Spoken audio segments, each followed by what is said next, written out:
Bo día a todos, bo día a todas, isto é Ourense Fala, o espazo verdadeiramente independente da provincia de Ourense. Programa número 28, un podcast que é posible gracias ao patrocinio de Just English Academia, Galeduca Academia e Encaixa Gabinete de Psicoloxía. Deixamos de lado un pouco a temática da adicción ao móvil e redes sociais, pero non deixamos de lado o ocio. Hoxe comezamos a falar dun tema que está ahora mesmo en boga pola crise que está a padecer, que é o tema do ocio nocturno e da restauración. Don David Pérez, bo día. Bo día, que tal estamos? Aquí estamos, un día máis, cuarto programa da temporada. E hoxe traemos a unha persoa que eu tiña moitísimas ganas de traer, por favor, para falar do ocio nocturno, don Serafín Rodríguez. Chiqui, que tal? Que tal? Buenos días, aquí estamos, aguantando el temporal como se puede y nada, dispuesto a colaborar en esta charla con vosotros y a aportar algo si se puede. Así será. Primeira frase. Entre marzo de 2020 e xuño de 2021, que pasarán aproximadamente 14-15 meses, as discotecas abrirán 2 deses 15 meses. Como te ves? Cal é a tua sensación con Pues respecto a esta edad? realmente un desastre. Es un desastre porque, vamos a ver, nosotros empezamos a trabajar en marzo, cuando ya había algún tipo de noticia que podíamos estar cerca de cerrar de que podía cerrar o de que el virus podía llegar. El 13 de marzo, creo que fue jueves o viernes, nosotros decidimos ya cerrar de forma voluntaria, teniendo en cuenta que la situación era muy dramática, pero justo el día siguiente el gobierno decretó el estado de alarma, con lo que ya obligatoriamente cerramos directamente ya de forma obligatoria, de forma indefinida. Y pues bueno, con una ayuda que digamos que sería la ayuda por autónomo de esa actividad, que era de 660 euros más o menos, que duró hasta julio, creo que fue la primera semana de julio, que podemos volver a abrir. Porque, como todos sabedes, Chiqui é o propietario de La Chica de Ayer, unha das discotecas que estaba de moda, penso que estaba de moda, a min gustaba moito, cando todo isto aconteceu. E agora hai que ter en conta que levas pechado canto? Pues realmente, mira, cerramos, xa te digo, estivemos toda a mitad de marzo, a mitad de abril, a mitad de maio, xuño inteiro, e agora estamos tamén, pois, dende o 15 de agosto, 15 días, setembro e octubre, que tamén fai agora o día 31, outro mes máis directamente, e bueno, en novembro seguro, e decembro tamén. Toda a cinta. Sí, sí.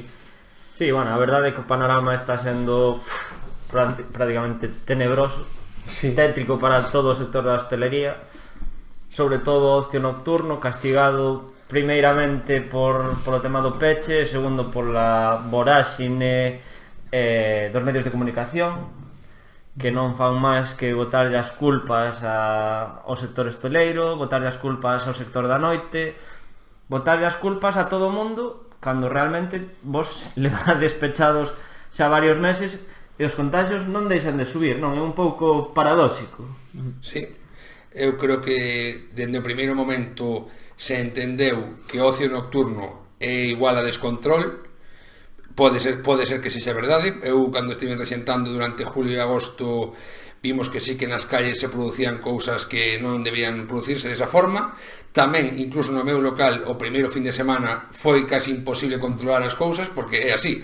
A xente, ti non podes decirte unha persoa o primeiro día, ponte a mascarilla dentro, outro tamén, porque é realmente imposible. Ainda tamén teño que decir que o último fin de semana e o anterior, pouco a pouco, a xente foi sendo consciente e ao final todo o mundo entraba con mascarilla e cumplía o 99% da xente, cumplía todo tipo de exigencias. Ao principio non, pero a xente, pois como todo, ao principio custa porque nunca se fixo, pero a xente acaba acostumbrándose. Claro, pero é o que falamos moito, non? A mí sempre me molesta moito cando se nos está culpando un pouco o cidadán de non cumplir. Estamos falando do ocio nocturno. Eu tiña a sensación, a min gústame, non? Gústame estar por ali, estar na rúa e ver a xente. Eu tiña a sensación de que si se estaban a cumplir as medidas. Pero se as medidas que pon a administración si se cumplen, pero os datos de rebrotes, de contagios, etcétera, siguen subindo, por que a culpa é dos que tedes discotecas? É un dos debates que a min non me acaba de encaixar.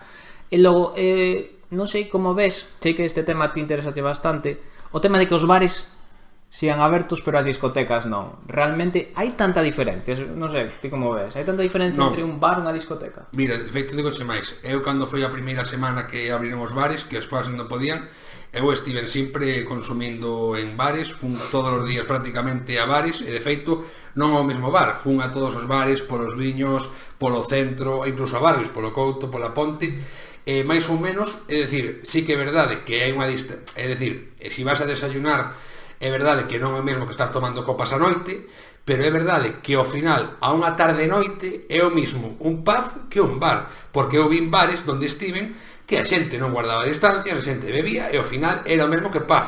De feito, hai que dicirlo así, hubo moitos bares que acabaron comportándose como pubs e se aproveitaron desa situación. Entón, me refiro, non é algo que sexa, digamos, que os pubs son... O problema, eu creo que o problema principal é que aquí os pubs están únicamente ligados á festa e olvidamos moitas veces que detrás desa festa hai traballo. Entón, claro, para a persoa que sale unha vez cada 50 anos e di, mira como vai xente, pois sí, pero que non se pode generalizar así. Hai xente que teño clientes que van únicamente, a lo mejor unha vez cada 2 semanas, toman a súa copa, a súa cerveza, non se meten con ninguén, están tranquilamente na barra. Entón, criminalizar a todo un sector desta forma, cando non realmente non se pode, hombre, non sei, outro día lín uns datos que o 3% eran discotecas, e o peor, e no que sí que eu quero facer fincapé no sentido de que, vamos a ver, non pode ser que nos ainda non o veremos aberto en julio e xa había rebrotes en Galicia, o sea, podes permitir que veña xente de outros países ou de outras comunidades en facerlle unha PCR cando aquí non había casos e eu con restriccións, o sea, é que non pode ser, é que aquí eu cando vexo que sí, que é un virus e que é unha situación terrorífica, vale, pero aquí non se está xesando ben as cousas ou hai un doble interés, non o sei, pode un doble interés por acabar co ocio nocturno, hai que pensarlo así xa, porque chegados a este punto... É que hai dous enfoques que eu faría, non? Primeiramente, eu creo que a xente que lexisla nunca tivo ningún tipo de traballo de cara ao público, non entende o que é dicirlle a un cliente que ten que cumprir unhas normas cando ese cliente mellor leva unha ou dúas copas en riba. Porque a veces pues, xéranse situacións que son difíciles de controlar incluso para os hostaleiros, non? É o que dis ti. Outro problema, outro enfoque que eu vexo é que o control dentro do local eu creo que moitas veces está asegurado. O problema é o que dixeches ti cando a xente vai á rúa. Por que? Porque non existe policías locais suficientes para poder non sei se supervisar ou ben controlar como se están facendo as cousas na rúa. Claro, porque é que a mí o que me parece realmente mal e vexo, estive no vendo todo o verán, o feito de poñer a xente a facer de policía, poñer os barman a facer de policía, por os camareiros a facer de policía, porque se me permitís unha anécdota persoal, este verán lembrome en Cambados cando estiven ali, bueno, un fin de semana tomándome algo nun bar. Un camareiro dixo a un cliente, por favor, poña a máscara, que xa yo dixen 3 ou 4 veces. Non, era, dentro de que tivera razón o camareiro, xa era a terceira ou cuarta vez que dicía. Entón o tipo encarouse, dixo, bueno, xa estou farto, sempre me estás dicindo a mí, aquí está todo o mundo tomando algo, que hago, como bebo? Claro, eu podo entender un pouco as dúas posturas. O camareiro está tendo que facer, ele está contratado para levar. Pero que esa situación, o feito de que o camareiro teña que lidiar con esa situación, ti pensa que ese cliente xa non vai volver. Ese cliente pode deixar mala fama. Eu creo que a xente que lexisla, a xente que xestiona isto, ten que ser conscientes de que no ámbito empresarial cada cliente é unha cousa importantísima, é super valiosa, non por ela mesma que tamén, senón tamén polo gasto ou ben o prestixio que che dan os seus amigos, sí, o que lle dá os seus coñecidos, que é unha rede, ao final isto é unha rede, non? Correcto. Eu creo que vai as cousas por aí, pero bueno, e logo desenvolvendo un pouco máis, se me permites, non sei, quería saber como vedes os hostaleiros e as persoas que se dedican ao ocio nocturno. Tocaches antes este tema xa, que dixetes que hai no imaginario da xente hai moita diferencia entre un bar, vou tomar café e tal, e a discoteca, ou copa hasta las 5, etc. Pero eu penso que se está europeizando, é dicir, estáse comezando a concebir os bares ata máis cedo e que as discotecas ata máis cedo e que os bares desempeñen ese labor de pub desde moito antes. Entón o que se está facendo é unificar o negocio. Non sei se iso pode ser positivo, porque eu sei que hai bares que venden as discotecas que están abertas hasta as 6 da mañá ou máis, vanse ver claramente perxudicadas por esta unificación. Non? Si, eu dende logo, vamos a ver, o meu soño, de feito, é que acabe sendo así, aínda que me poda ver non perjudicado, porque realmente perjudicado non, porque ao final é o que distí, é cambiar as costumbres. Eu creo que directamente, ademais un dos problemas que pode ter a mellor esta sociedade, e de feito foi unha das persoas que fixen mil veces de quedar ata 6 da mañá, 7 ou 8, cando realmente xa en termos digamos xa productivos perdes un día. Sin embargo, eu creo que en outros países, como por exemplo Inglaterra ou países dese estilo, ou Italia, a xente aproveita, igual disfruta moito máis da tarde, e así podes facer que a xente vai a cenar ás 8, e ás 12 ou a 1 ou ás 2, como moi tarde, estexa na casa e faz al final, é facer, digamos, que un ocio diferente. Evidentemente, habría que mirar o tema das discotecas, que están pensadas para outro tipo de horario, entón claro que si ao final sí que van a ser moi afectados. De cara a social, eu creo que é un avance grande, pode ser o avance que consideremos, pero bueno, hai que ver que circunstancias, como, e se o país está preparado para eso, porque vamos a ver, me refiro, lo digo, eu tiño 30 anos, todo o mundo acabou moitas veces ou algunha vez mal, non creo que igual tampouco sexa que ás 9 da noite a xente vaya dando pena pola rúa, cosa que é posible con esta medida, como se ve a xente a 7 da mañá. Entón eso habría que facelo, pero bueno, cunha educación moi importante, no sentido de que a xente aprenda a facer eso, pero bueno, dende logo, eso prodixen, Ourense é unha cidade que tal como é, debería vivir de tarde, é unha cidade pequena na que se podrían facer moitas cousas de tarde, a xente teña que estar enganchada aos bares, pero con actividades fora, con música, para dar paseos, e podría aproveitarse despois para que a xente pues, tivera en paz, cenar fora, e ao final sería un avance moi grande. O problema que aquí, a xente que salimos, meus amigos, a 1 da mañá, cantas veces quedamos para sair? 1 da mañá, incluso alguno, eu coñecín casos de xente que dormía e se despertaba para ir a discotecas. Eso, eu coñecín xente así. Ás 2 da mañá se levantaban, se maquillaban e se iban a discotecas. É dicir, eso é unha cousa que evidentemente eu prefiro que se cambie ao respecto, pero xa te digo, estou igual tirándome pedras contra o meu teixado, porque eu entendo que directamente a xente preferirá ir máis a un bar que non a un pub. Pero bueno, é educación pura e dura, eso é así. Vale, a ver, quitando esos extremos, porque te xabará un extremo, a ver, que sí que todos coñecemos casos, non?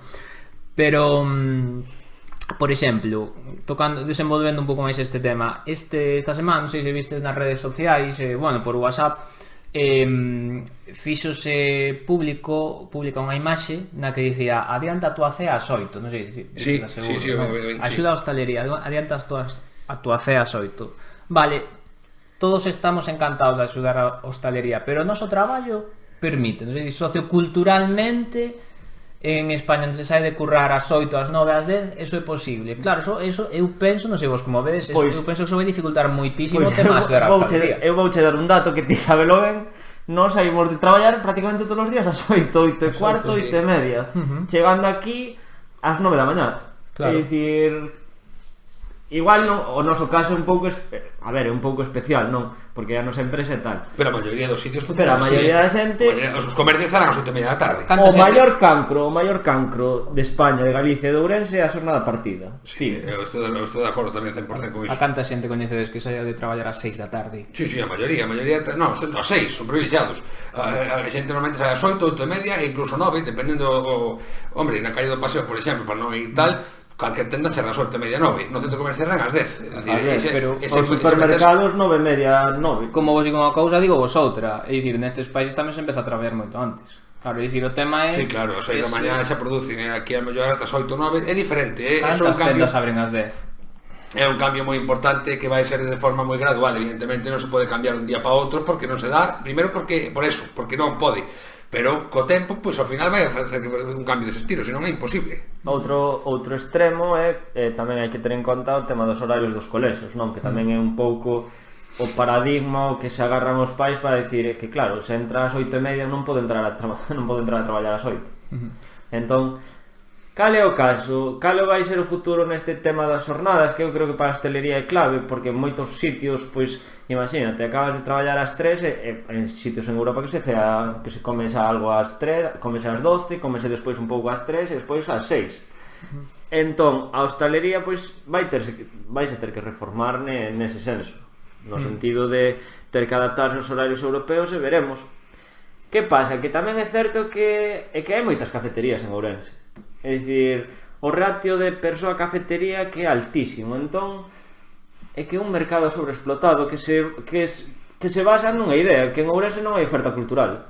Ou non haber oferta cultural, a xente pois vai ás cafeterías, por eso son tan importantes, porque son, aparte de ser reunións sociais, eu creo que tamén son, en parte, unha forma de que a xente tamén realice unha actividade que non sexa estar na casa. Claro. Podríamos llegar a decir que incluso é unha necesidade para a cidade, é dicir, nesta cidade eu creo que podríamos decir que é unha necesidade para o cidadán, as cafeterías, Por ese mesmo motivo, ti plantexabas agora xa para os últimos minutos, non, para ir rematando, quería falar un pouco do futuro.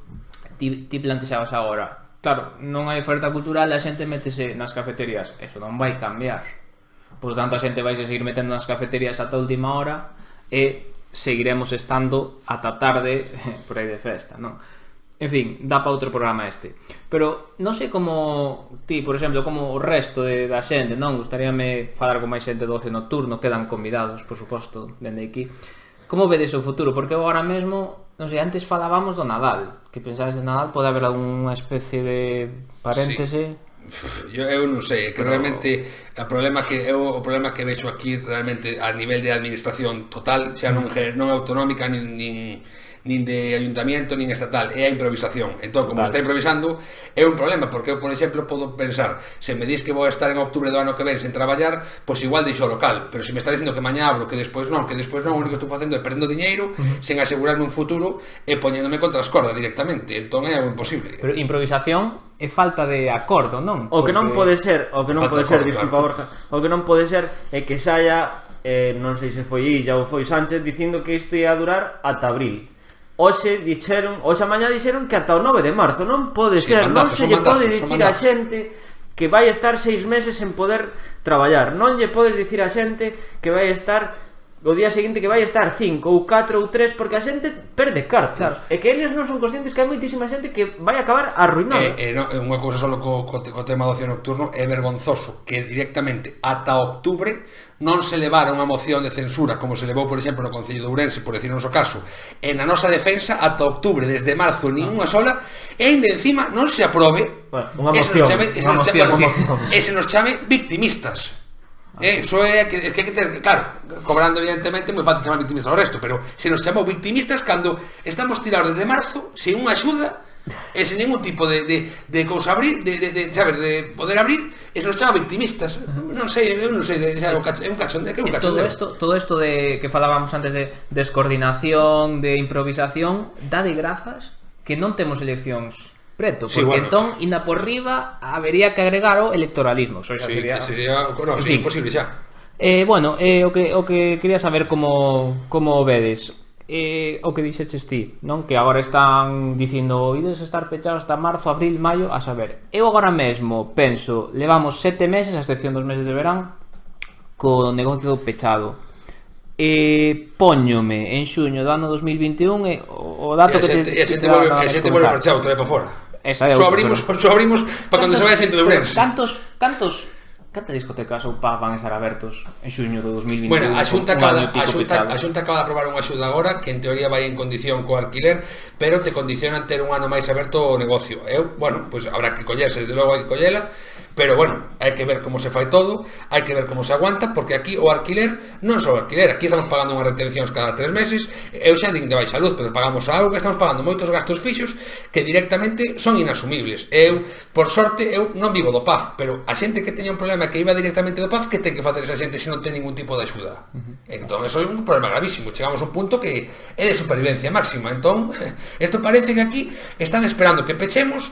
É que eu xa o vexo directamente como un negocio, están esperando que pechemos directamente. É dicir, non vou dicir que se alegren, pero parece que esta crisis lle viño, sabes, lle favorece para cerrar dunha vez. A ver, é a tristeza. Sí, se me permitides, intentaría rematar cun pequeno, non sei, algo positivo. Eu pensei isto moitas veces, non? A mí un tema que me preocupa bastante, penso moito. Positivo, moi entre aspas isto, a xente de fora das cidades vai ter que vir ás cidades, porque fora das cidades non vai sobrevivir ninguna sola discoteca, tal e como vexo. Non me imagino unha persoa propietaria dun pub en, non sei, en Xinzo por aí, fora do Entroido, sobrevivindo. Entón vai traer moita máis xente ás cidades. O malo, a morte, maior morte do rural, non? Claro, isto é unha cadena todo. Pero isto coincidiu xa que vai xente que caía dun lado, isto é unha cadena que estaba rompendo e de repente se encontrou con isto e xa reventou. Isto é así. Os povos pechan, as cidades pechan, pero con máis vai tardar máis. Ao final é isto. Pouco a pouco acaban acabando con todo. Claro, ao final, como dixo unha persoa que ten aquí un salario público, se pechan uns bares e abrirán outros, non? Correcto, se abrirán outros, pero eles non pechan. Cada un que pense o que queira sobre esta última frase, pero bueno, pois moi interesante o coloquio, non sei se queres engadir algo máis. Nada, hai que seguir luitando e, bueno, e aguantando e todos xuntos, porque senón queda demostrado que se non remamos todos xuntos, isto é unha cadea, e se rompe un eslabón, ao final a cadea rompes igual. Isto é unha cadea, todo afecta a todo. Perfecto, bueno, que che pareceu? Que tal estiveches? Perfecto, fantástico, moi cómodo, volverei seguro. Ok, volverei seguro. así me gusta sabelo. Pois nada, para rematar, pedir suscripción a Canle, a ver se este ano seguimos incrementando os nosos televidentes, pedir comentarios, pedir likes, pedir críticas e sobre todo, o que comentaba ao principio, estamos bastante interesados no tratamento tanto do comercio local como restauración, como ocio nocturno, porque en Ourense se hai algo é sector servicios, así que queda máis persoas que estén con gañas de dar o seu punto de vista ou que queiran un pouco tamén expor o seu caso, convidadas a vir. Pouco máis, poda miña parte, David, non sei se queres engadir algo máis. No. Poda miña parte nada máis. E nada menos, moitas gracias por vernos.